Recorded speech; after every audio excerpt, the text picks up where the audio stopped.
welcome to the Lifestylist, Kelly. Total pleasure to be here. Thank you. Yeah, it's great to see you. I'm excited to dive into this topic of depression, medication, all this kind of stuff. I get some requests for this periodically, and it's something that I really haven't talked about. I mean, we've talked a lot on the show about general spirituality and, emotional and mental issues and things like that, but not from the standpoint of psychiatry, which is really cool. So I'm excited. I'm talking to one of the top dogs on this particular subject.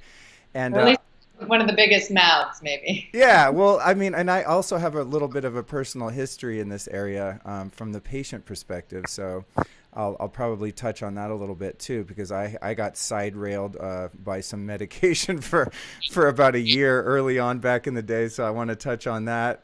So you've got a book out, A Mind of Your Own, which is wildly popular. And as we were just saying before we started recording, you're like everywhere putting out so much great information. So I'm excited to nail some of this down.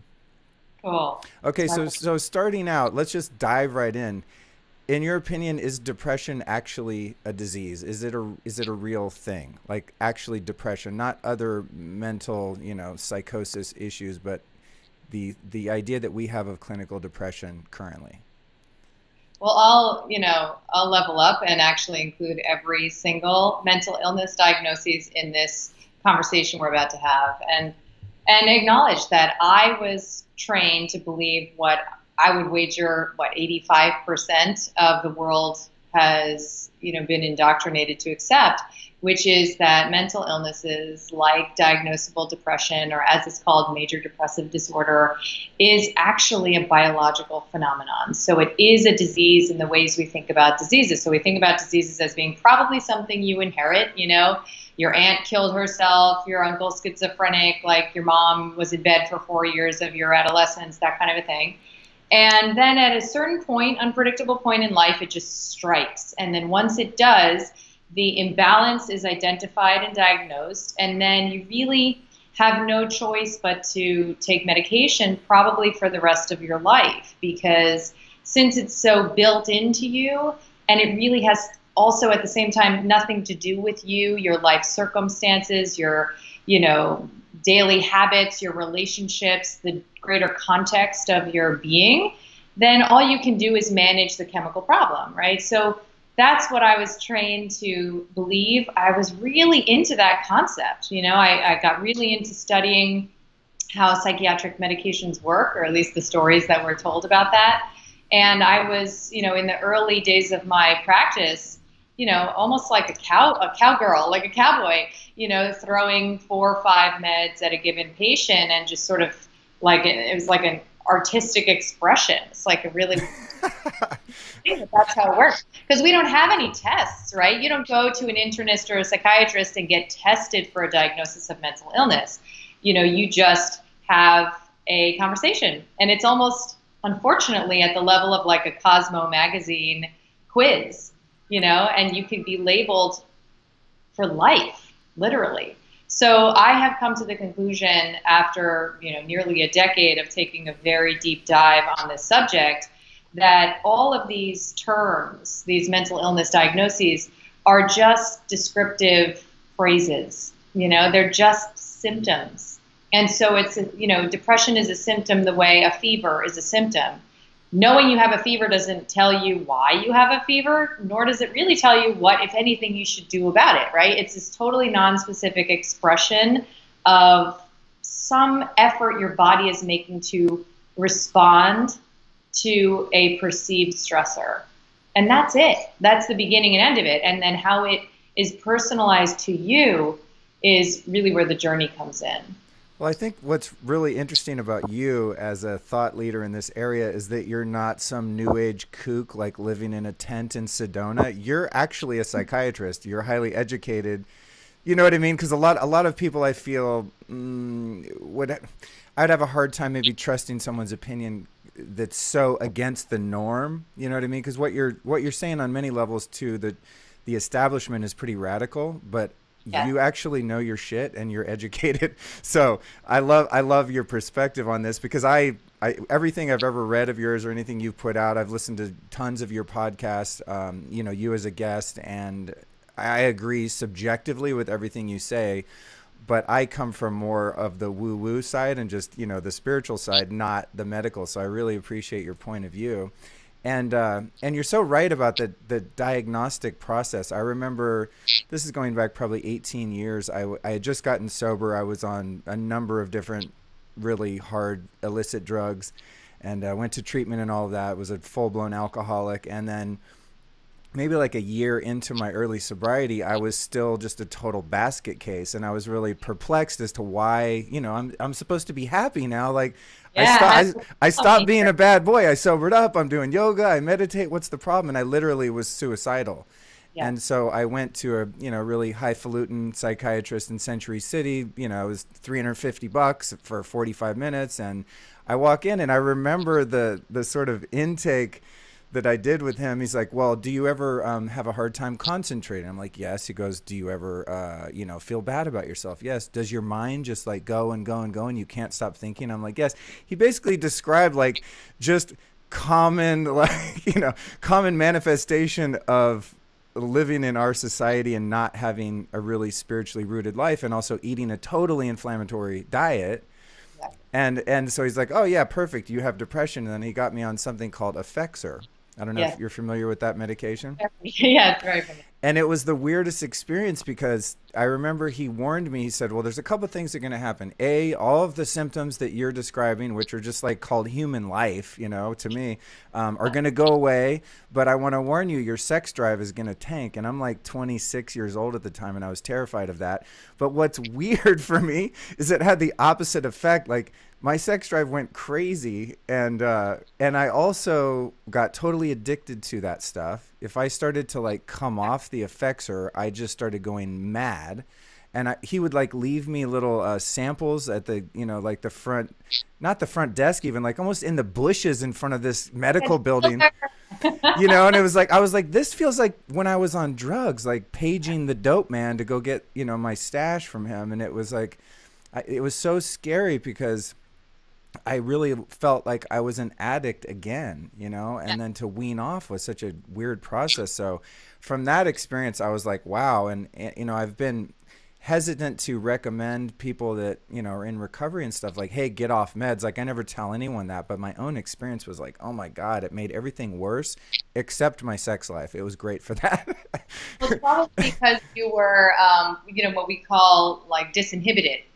Because there were a couple of big reveals in my preliminary research around, sort of what I didn't learn, and I should just say I took a real left turn right after my residency. So right after my training, because of my own health experience reversing a seemingly irreversible, potentially chronic illness, I was like, wait, what? There's more to this story. And I started to do my own research. And two of the big reveals that I learned about were, one, the totally unpredictable, welcome to New York, there's a little sound effect for you, the totally unpredictable potential for actually all psychotropics, but specifically anxiety medications like Valium, Xanax, Klonopin, those kinds, and antidepressants like the one you mentioned, to cause impulsivity.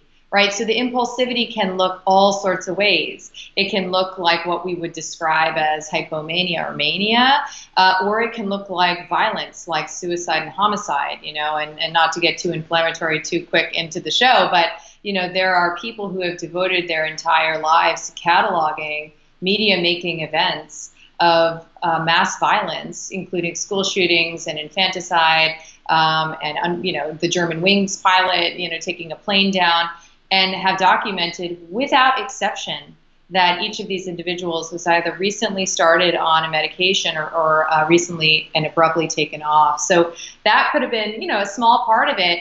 And the other part, the big reveal for me was the dependency element, because I remember sitting with a senior doctor when I was on the wards at Bellevue here in New York.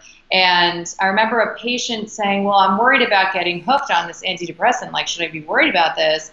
And the teaching doctor, the senior doctor, totally patronizingly basically looks at him and he's like, would you be worried about being addicted to your eyeglasses? As if we have any evidence whatsoever, that we are actually reversing a known imbalance, because, 60 years later, we still don't have that science. let alone that we've ever studied its habit-forming nature. So it wasn't until actually several years later in 2014 that the first paper I ever came across was published, basically beginning to identify that the withdrawal phenomenon for these medications is real. It's not, that patients are crazy. It's not that, their original illness is coming back and look, you see, you should never try to taper it because you need it. That's of course Right. That's how it's framed usually, is like, well, see, you're going crazy because you're off your medication. I mean, for me, I'm like, no, I'm actually more crazy coming off the medication than I was before I went on it. There are literally millions of people around the globe, and this is one of my great advocacies. It's just raising awareness, right? Because if your doctor who prescribed you initially had just sat you down and said, listen, here are the things we know. You may never be able to come off this medication medically, physically, right? That may not be possible. Of course, I believe anything is possible, but it would have been a realistic statement on some level. We have no real idea how this medication works or whether it's going to help you. The basics, analysis of the statistics suggests that placebo effects account for most of what we observe to be the impact of these medications. Controversial statement, I know. And maybe you might kill yourself or kill someone else totally out of character in a moment of impulsivity and have to suffer that consequence for the rest of your, no one ever obviously says these things or no one would ever take it. But you don't want to find out about that later, right? At least if you can dismiss it, ignore it up front, but you've heard it, that's called informed consent. And it's interesting about the one of the most controversial blog posts I've ever written, and I've written a couple, was actually about alcoholism. And I mean, the wave of hatred that I invited from the recovery community was really surprising to me. I mean, I know I have unconventional perspectives, but the through line of my perspective is that there's really no such thing as an irreversible disease. I don't believe that. And that's because in my own practice, with my own eyes, I have witnessed almost every chronic disease on the map be totally reversed. I believe it's possible. So why would alcoholism, so to speak, be an exception? And really, what is it? Is it just another psychiatric diagnosis? Is it just another label we are putting on a root cause that hasn't been identified? And so Krishnamurti has this quote that it's no sign of health to be well adapted to, a sick society.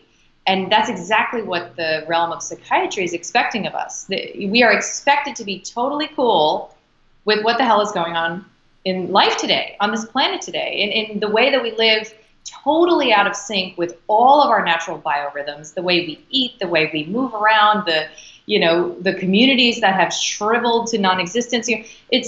It's a problem. And in my experience, people who experience depression or are diagnosed with depression are like the canaries in the coal mine. You're sensitive. You feel it. You feel it in your soul.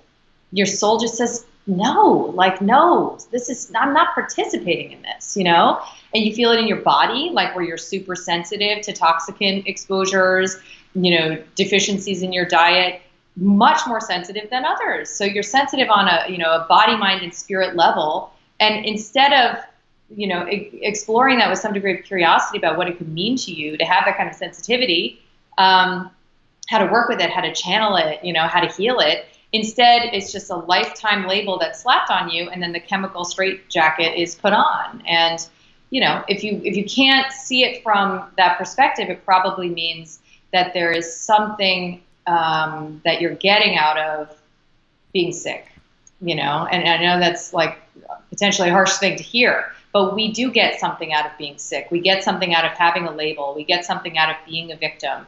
And one of the things I'm often criticized for is, shaming people, right? Like, suggesting that they could just, if they just wanted to do better, they'd do better. But I believe that until you take responsibility for something, you can't change it. If you have no responsibility for it, well, have a nice life, because that's apparently it. And I know that's not true. I know that this is changeable in its nature. But the first step is understanding that you matter in the equation, right? Like, that's the thing about Western medicines. Like, there's no you. There's just a hepatitis case in room 104, bed C. Like, that's the way allopathic medicine is constructed, and amazingly, in psychiatry, a psychiatrist is actually etymologically is the doctor of the soul. There's no conversation about soul in the, preceding moments before a prescription is written. That's just not even part of the equation. Well, it's God. There's like so much to unpack there. I think like I'm gonna request to interview you every 6 months or so, because I need like an hour with you like every quarter. I think to unpack just one rant like that. First off, I just want to say from one rebel to another, I really respect the courage that you've displayed and sort of standing up and having a voice with all of this, because I'm sure that there are many other people that have made these observations within the medical and psychiatric community that are too afraid to speak out.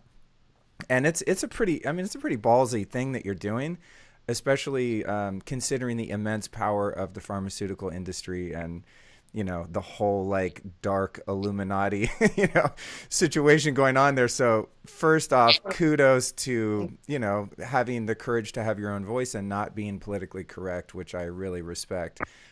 So to the core of this issue then, because what happened for me was I realized, wow, I'm addicted to this medication. It has horrible side effects, one of which was very much, I was never really like into crystal meth, per se, but I know what it's like because I've done it many times, even though I hated it. It was better than being sober. Yeah. And when I was on meds, I used to like drive around the alleyways of Hollywood and pick up discarded furniture and then go home and refinish it for like 16 hours. Like I literally was like on amphetamines, that's the effect it had on me and all the addiction. So eventually I weaned off it. And then what cured my depression was getting a spiritual teacher that was, this dude was a biker in his 50s from Louisiana. And he just taught me about spiritual principles and about how to stay in the now and just very fundamental basic things about prayer and, achieving some sort of relationship with a higher power of some sort and just really basic stuff, just basic recovery principles, And lo and behold, I became happy and was never depressed ever again, So it's like, what, did I have a chemical imbalance? No, I was just living in a way that was destructive psychically. And I like what you said just about the not only the chemical exposure and the food and all of the stuff, but it's just we lack that sense of community. There's a lack of like human connection and love. And are you familiar with the work of Gabor Mate? Yes, absolutely. Yeah, and he has this whole model of, that we're all victims of trauma, and specifically people that become addicted to drugs and alcohol have experienced some kind of trauma. And that might not necessarily mean that you were beaten half to death by your mean uncle, but just there's a sense of disconnection and abandonment. And, we just don't have that sense of community. And I fully believe that most of these problems are traceable to us actually connecting with one another and finding some spiritual basis of living. Marianne Williamson's last book, Tears to Triumph, went into this deeply. It was amazing, much like your work, more from a spiritual point of view. But it's like, no, the problem is not brain chemistry. The problem is a lack of connection to something real. It's a lack of like self-understanding. It's like, Exactly. Connection on all these levels, though, right? Because it's connection to your body. It's coming back into a harmonious state, a truce with your body. It's connection, to the people around you. It's connection to nature. An amazing book is by this guy Francis Weller called The Wild Edge of Sorrow, and it taught me a lot about all of the different sources of grief that we are each individually and collectively struggling with on a daily basis. And to pretend that that is not real, grief about what's going on the planet. Like when you see an oil-slicked duck, like your heart hurts, it squeezes inside anyone's body when they see that image. That means we're feeling that all the time because we are sentient, So ranging from that to ancestral stuff that got passed down to us, ranging to the loss of our tribe, that we're meant to wake up to like 40 sets of eyes in the morning and not just like our iPhone, and the acknowledgement that something is deeply wrong is not available to the Guild of Psychiatry. There's no acknowledgement that anything is wrong. So in fact, then something is just wrong with you. I imagine you've heard of, and if you haven't, I'll summarize it really quickly, but there's these Canadian studies called the Rat Park studies. No, I'm not. Enlighten me. Just really quick, because it's like a big topic, but So basically the idea is that, and these are old studies, but some of the most important in the addiction realm I've ever heard of, totally redefined my understanding, and were the cornerstone of that article that I wrote. So you can take a rat, we all know, right? You put it in a cage by itself, you give it cocaine or water, it's going to addict itself to the cocaine until it dies. That's sort of obvious because cocaine is so addictive and it's dangerous, whatever. If you take that same rat, right, and instead you put it in what they call a rat park, so like rat heaven, where it I've can heard this. Carry on. I love this. Yeah, yeah. So he, they can have sex and he can play and he's got wheels and, stuff to entertain himself. And you put the cocaine in the water and food. He will not touch the cocaine. You can even addict him in isolation and then put him in the rat park and he will voluntarily detox himself in the rat park. So what does that mean? That means that, alcohol or cocaine or texting or porn or shopping or whatever you want to call it, that's not where the power is, right? And that's my main sort of like gripe with a lot of recovery thinking is that they demonize the drink, right? But in fact, that's not where the power is. And if you give it the power, then you miss the opportunity to understand the power of the wound inside you and the way that we all naturally are wired to try and ease that, right? But it's like licking an ice cream when you're thirsty. It sort of feels good, but you're still thirsty, right? So like, how do you get to that? And that's the spiritual journey. I mean, I was an atheist, belligerent atheist my entire life, like totally, Dawkins level dismissive of anyone who needed the fairy tale of like religion. Like at night when there was great. And, through my own, past, I would say 5 years of like massive, begging for mercy challenges in my own life. The Hashimoto's and all the stuff that you went through? Sort of the beginning of it, but just like a ton of death and, dissolution of my marriage and, all the revolutionary aspects of remaking my understanding of, this kind of health and what does it mean, and then activism and a lot of dark stuff. I'm very involved in vaccine-related activism. That's an extremely dark place to dwell. It's just been a very intense process for me that has helped me to understand what a dark night looks like, and sort of how to connect with the meaning of it, the purpose of it. And I bet that's what your spiritual teacher did to you, is that he basically was like, this all happened in service, right, of growing you to be the person you're meant to be, to make things more clear. It's not random shit that just befell you. It was for you, right? It's meaningful. And so that's why it's said that that suffering ends when meaning is found. It's true. Oh, that's great. That's great. I've never heard it put like that. So true, yeah. Like if I'm birthing a baby, I'm a big home birth advocate. If I'm birthing a baby, right, and I have someone next to me, midwife ostensibly, saying, this is exactly how it's supposed to go. You're doing a great job. Like, just keep it up. Just keep going. You can totally do this. Then I understand and give a context to, and my nervous system, allows for me to unfold, and then everything is fine, right? But what if I had someone next to me that's like, oh my God, what's happening? This is not looking good. Like, I think we really should go to the hospital. That's basically what we do as a society to anyone who is struggling. We freak out, we want to react, we want to drag them to the ER. Oh my God, you're suicidal. Like, there's no room to just let someone feel dark stuff, just feel it. Because the truth is, if you just let it be felt, it transforms, sometimes within hours, right? Yeah. No ability to just sit with it, that's all I do in my practice. I just sit there while people are really in it, That's like literally all I do, and I never get freaked out, ever, never once. I've never sent a patient to the emergency room in my career.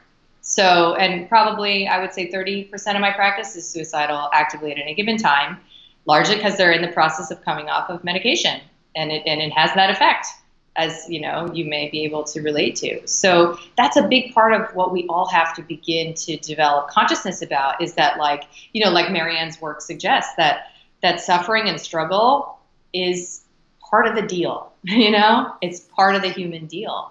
And it's really where the growth is. It's where the learning and maturity is. I mean, I've had personally a horrendous year emotionally. I mean, really difficult times in so many different areas, business, relationships, etc. And now I'm sort of on the upswing of that, and having applied really the tactics and principles that you just described of, knowing this many years into my own kind of development that the way around it is through it, right? And I mean, just literally sitting there crying, just feeling the pain deeply, whatever that pain is, because that's what I've been trained to do and found to be most effective. And it's like the emotional growth that I've been able to experience in such a short period of time is just insane. I mean, I'm sure it's even more than I subjectively realize. But I'm a totally different person than I was 9 months ago, 6 months ago, because I didn't medicate. I actually just sat there and felt my own humanity and felt the pain and had somehow the courage and determination to just walk through the fire and come out sort of galvanized to the point now where I go, oh my God, it was so worth it. Like all of that pain was amazing. It's easier to say that having, come out the other side. You It's always like, will. You but, always yeah, will. totally. But I'm like, oh my God, if I went to see some like lackey shrink, they would have been, oh my God, you're going through a breakup. We need to get you on meds to get you through this. It's like, no, I don't need meds. I need like friends. I need a hug. I need to do some journaling. I need some prayer. I need to meditate more deeply. I need to do some Kundalini yoga, some breathing. I need to embody this transition. Yes. And I love how you mentioned the nervous system too, of actually building the resilience in one's nervous system to be able to handle the emotional pain and the trauma of death and sickness and all the, the aspects of human experience that are so uncomfortable and at times unbearable. It's a practice, and I'm Kundalini trained myself and total zealot about it because it saved my life, hands down. I mean, it absolutely saved my life. And part of it is like really toning that system so that you can connect to the calm in the storm. It's a practice. It requires, work. And I would say that like a fringe benefit to your having been able to walk through that dark canal and be squeezed by it. And, a fringe benefit is that now you are better able to empathize with others who are there. And that is reluming the fabric of our society, right? So when you are medicated and everything's cool, but you never really got to work with the alchemy of that process, then when someone else is really in it, you don't know what the hell they're going through. You have no idea. And you can offer sympathy, but it's quite a different thing than an empathic connection. And now that you're in here, you know what? If I text you when I'm in it, you're going to be able to stand there with me without doing something about it, because you don't have to do anything. You just have to be with me. And that's it's the most powerful thing we can do for each other. And we're robbed of that opportunity if we've never experienced the full spectrum of human emotion. That's so true. Yeah, I have friends that I kind of, friends slash mentees, and they'll call me, man, I'm freaked out. I just got fired. I'm always like, oh, that's awesome. That's great. Because it's like, I know what happens on the other side of that. If you can walk through it, 6 months later, you're like, oh my God, thank God I got fired, or thank God I got divorced. My life is so amazing now. But you're so right. If you haven't really experienced that yourself and walked through it, then it is difficult to have true empathy, So I want to ask something else before we run out of time here, which was on my list and it's crucial. So in the case of just, the stuff that we're discussing is just the ability to deal with being a human and the stuff that we're supposed to be able to work through kind of naturally, and finding spiritual means to handle the, the trauma and the loneliness and the things that are just part of life. What about people that are, seriously mentally ill, like bipolar or manic, or people that are screaming at the, at the street light in Hollywood, like the people that I see where you're like, wow, man, they really need help. Like, where does the kind of normal depression, anxiety stuff that we're talking about end, and that like severe psychosis begin? And are the medications for that type of issue valid, and do they ever keep someone from, axe murdering people at the mall? And you know what I mean? Like, it's such a good question. I'm really glad. We probably can't really cover that in 10 minutes, but what's your general feeling? Because I think there's true mental illness, and then there's people that are just going through a tough time and are overly medicated when they need to just like have a cry. Okay. So I would say that I don't believe in that dichotomy, that there's true mental illness, and then there's just humans, Okay. struggling. Because, I've come to the perspective that every single experience of imbalance or illness, whether it's cancer or autoimmunity or what gets dubbed mental illness, is a very personalized invitation for you to sort something out, right? And that's why I've come to believe that the very first steps, pretty much no matter what's up, right? So this is a question I get all the time, which is why I can answer it quickly. Because people assume that in my Manhattan practice, I just treat the worried well, with my methodology. And it's the farthest thing from the truth, because I am the last stop when everything else has failed. Women who've been on meds for 25 years, 5 meds at a clip, and nothing has helped them. I see people after electroconvulsive therapy has failed, multiple suicide attempts, and bipolar, schizophrenia, OCD, the whole gamut, okay? So to me, there are no carve-outs. And part of the reason that I feel so confident in my ability to sort of liberate people to figure out what these symptoms mean for them is because when you start with physical healing first, and not a long, lengthy, journey, like a good solid month to 2 months of very strict compliance with a self-care, like a ritualized self-care, let's say,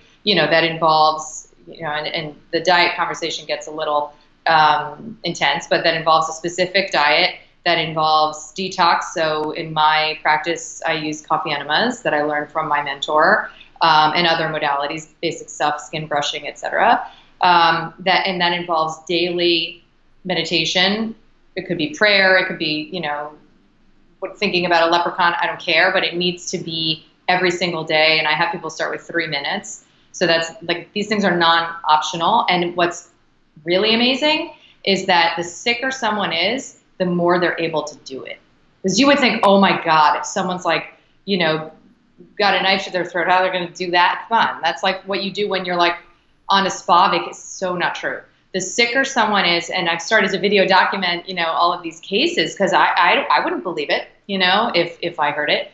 But the sicker someone is, the more ready they are to just get with these basic pillars. And why these are important is because we have evidence to suggest that some people who have a gluten sensitivity, for example, they don't just get a little fat, they get totally psychotic and delusional. This is precedent in medical history has already been set to show that for some people, that's how it manifests. Sometimes if you're thyroid, you have autoimmune thyroid conditions, guess what? You develop postpartum psychosis. Sometimes if you have B12 deficiency, you attempt to commit suicide 7 times and you get a diagnosis of dementia on top of it. There are very real reversible physiologic problems that can masquerade as psychiatric diagnosis. So we just want to clear all those off the table, and the body is so resilient that it doesn't take long. Then we get a clearer picture of what's psychospiritual, right? So then we get a clear picture of whether or not there are complex patterns, the role of trauma, the role of the different contextual elements of your life, the things that are wrong, you're just waking up every single day trapped in unempowered in a job that means nothing to you, and you just pop a spring, and this is for some people how it looks. There is also a segment of the population who have special capacities and special abilities. They have visions, they hear voices, and in another cultural context, they would be guided by an elder or a shaman to understand how to work with those gifts. But of course, in this culture, we have literally diagnostic terms for every single, spiritual capacity that's out there. We have a name for it, and it's considered a symptom.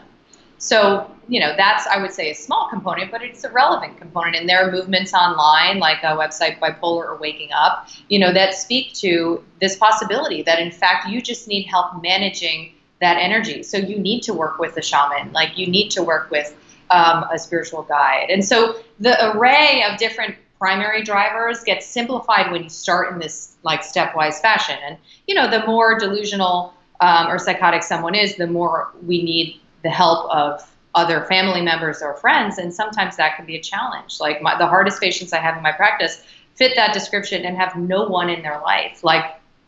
How can that not be a part of the problem, right? But it becomes very challenging because you need support. You need your whole community, family, friends, lovers on board with this process to hold the space for you. That's interesting that you talk about kind of starting with the physical and eliminating, agitators in your environment, toxins, food, et cetera, and starting with the physical. I find that that's also the easiest buy-in for people. When I work with people in coaching and just people that listen to my show, they always want to the low-hanging fruit is the physical stuff. What should I eat? What should I not eat? And they actually are more inclined to fix the outside sort of physical stuff, which I use as a Trojan horse to kind of hook people and then start working on the inner stuff. Because it all does go together. I mean, you can't be eating aspartame and MSG and gluten and all this shit and then try to meditate and be in a good mood. You have to get your biology sort of sorted out, right? In my own teacher training, my own yoga teacher training, literally they were serving Nabisco cookies. I was like, people really, there's integration is arguably the highest form of spiritual actualization. When all of your stuff is saying the same thing, right? Moving in the same direction. This is an aspirational goal for most of us. So it's not, unexpected that we would have blind spots. Of course, we're going to have blind spots. But for the spiritual community, I find that embodiment, sensuality, acknowledging the body as a portal is really not a common perspective. And in the more physical realms, functional medicine, et cetera, there's just lip service paid to spirituality. So right. Of that is we're creating that territory. That's what these conversations are about. You're so awesome. I love the way that you approach all this stuff. It's very cool. Very cool. It resonates deeply. As we get closer to ending this, what are some of the, I've heard you talk about how you've cured people by getting them to just eat red meat, which to someone. I was hoping this wouldn't come up. No, I mean, I'm fully on board with that. I was a vegetarian for 10 years and I was a mess. I mean, psychologically, my blood sugar was all over the place. I mean, now looking back, I can totally see what the problem was. Now that I eat a primarily ketogenic diet, my mood is more stable, my energy is more stable. What are some of the most inflammatory foods or personal care products that people typically use that they could start eliminating? And what are some of the more stabilizing things that they could add to their diet? Great question. You could literally do this in 1 week and have an experience, although my sort of mandate recommendation, whatever, is a month. But the biggest contaminating substances in our diets are going to be the kinds of foods that really are the licking of the ice cream, right? That are addictive, that really sort of hook you into that roller coaster, right? So it's the obvious culprits. It's sugar, refined sugar. So in my, sort of approach, things like honey or maple syrup or naturally occurring sugars are typically totally fine. But refined sugar is a different animal. Fake sugars are a different animal. And then surprisingly to some, the proteins in wheat, so gluten, gliadin is the protein, and a protein called casein in dairy, so not eggs, and it's very, very low in butter, actually have brain-based opiate-like effects. So it's no mystery that these foods are legit addictive. It's not just, it just tastes good and it's harder for you to give them up than broccoli. So pizza is basically an opiate is what you're saying. I am saying that, and tell me that doesn't make sense. That's why it feels so good to get a good gourmet pizza. It's oh my God, yeah.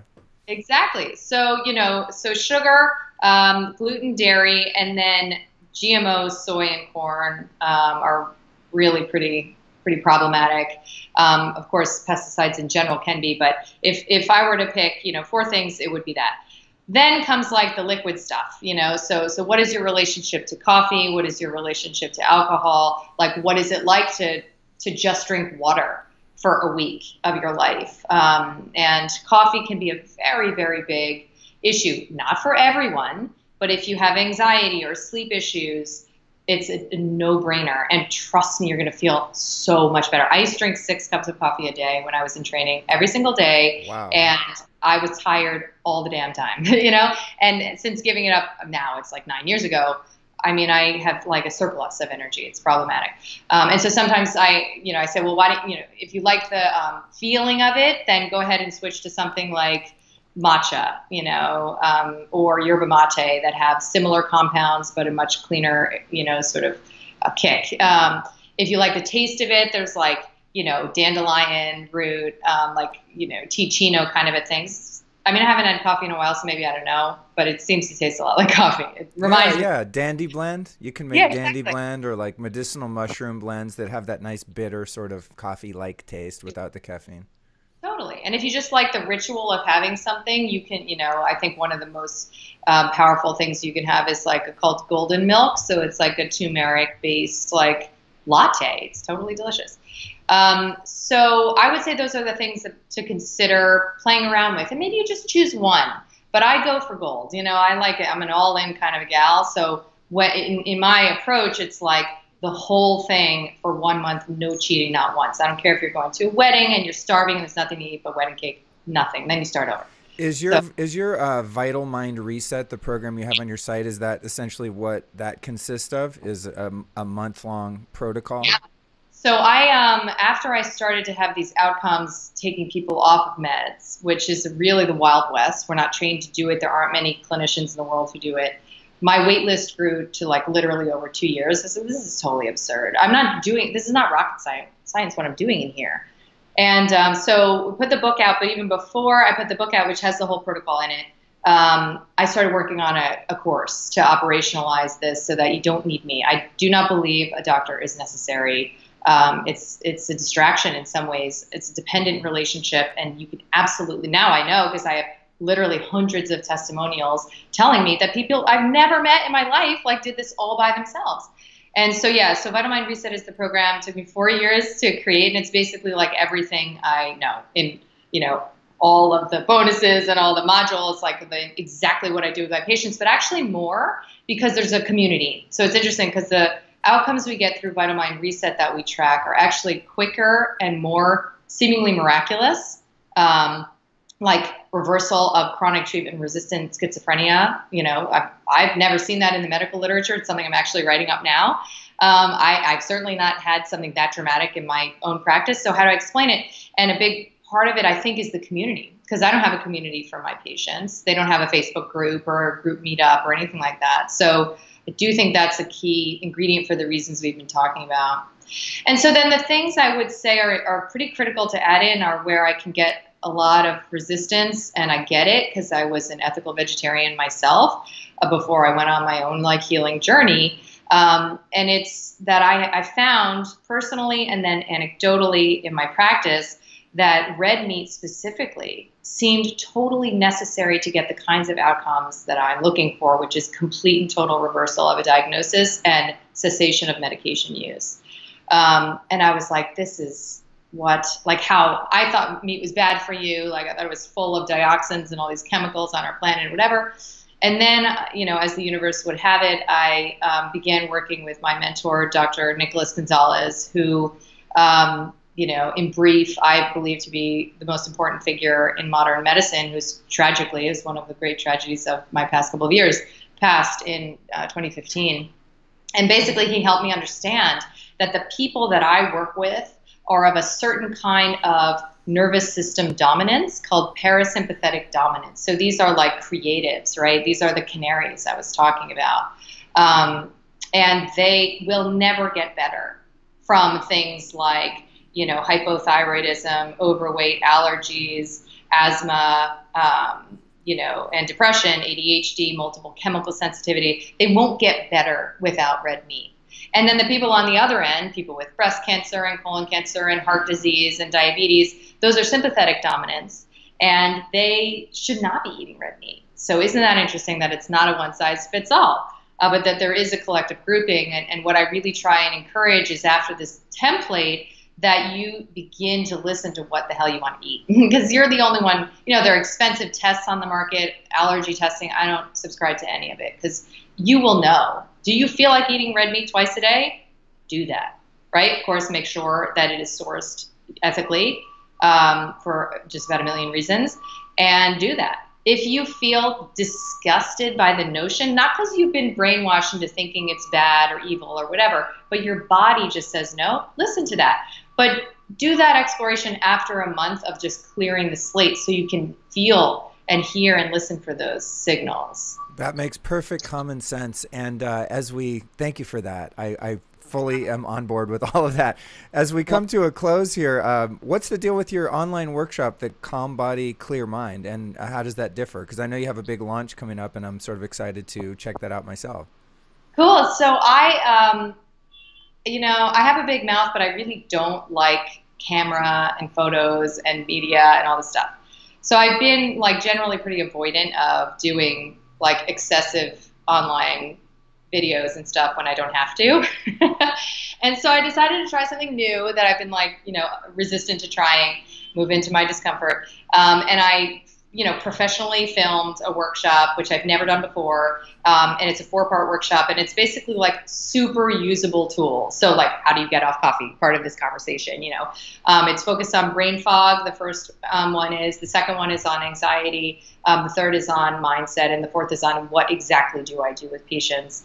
And it's just ideally, they're downloads, and it's ideally like run with this for the next like 2 to 3 days and see what happens. Because I think people need an early win, because once you have an experience in your body, things start to open up here, and you can begin to understand whether this is the path for you. And, I'm in this, because I want to change medicine on this planet, and I want people to know what's possible. So I need enough people signed on to this belief system that we can start to reach, sort of a critical mass and come to a speed where we start to pick other people up just in our wake, And so I realized that that's probably where I should start, more than with the scary science and, all the other places I typically inhabit. So the workshop's totally free.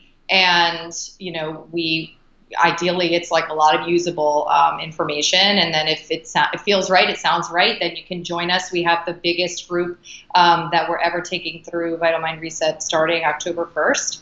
And I'm just super pumped to see what that feels like, because cool. It matters, to do it together. Accountability, just that idea, like it's time, like now. It's no excuse. Yeah, that's awesome. Well, I really appreciate the work you're doing, and we're of course going to put that in the show notes and the newsletter and all that stuff.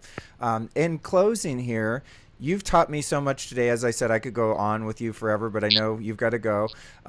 Who have been 3 teachers or teachings that have helped you become who you are? Could be a person, a book, a philosophy, anything. I love that question, because what's funny, like probably 6-7 years ago, I would have been like, I don't know, like no one. And now it's a really long list, but I could narrow it down very easily.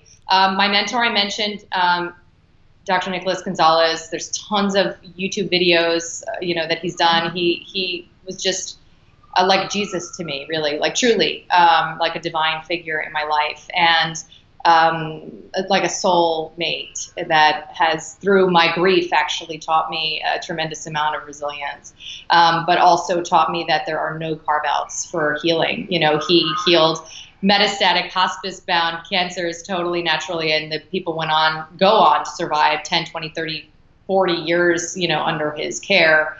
It's just never history making. And so certainly, Nick, I would say I have a personal teacher in the Kundalini realm and sort of a spiritual guide named Swaran Paul here in the city, who, she doesn't have a website and she's very super low key, but she's a healer of epic proportions. And she taught me how to just be with someone in their moment of real struggle, because she did that for me. And she's done it for many of my patients as well. And then I would say I got to give a shout out to my favorite philosopher of all time, Alan Watts. Nice. British philosopher who has, if I'm sort of like just off, I'll literally just put on a YouTube of his, and his voice. It's like I must have been like, I imagine like I dated him in a past life or something. Because if you were so lucky, yeah. Yeah, right. I know. But there's just something so deeply soothing about him and his perspective. He just brings this like levity to all the hardest stuff, but he's so wise, and he's informed my my own philosophy around mental health, like in a very intense way. That's awesome. Surprisingly, you're the first one that's name checked Alan Watts as an influencer teacher, and like that one's so obvious. I can't believe more people haven't said that. So that's cool. It's a great reminder. And of Yeah, course, he's like intellectual. It's like I was so masculine for so many years in my life that kind of like another one is Michael Singer, who's like a living author, spiritualist, and like for some people that Zen orientation in its intellectualism and a bit of it's like sort of cut and dry, like take it or leave it, like you want this, take it or shut up kind of like, energy. It appeals to people who I think are more in their masculine, which certainly described me for the better part of my life. It's something I've worked on for the past couple of years, trying to balance that out. So he's not for everyone for sure, but he's for me for sure. Well, thank you so much, Kelly. It's really great to meet you. Really fun to talk to you. You're just an awesome spirit, and I really appreciate what you're doing in the world.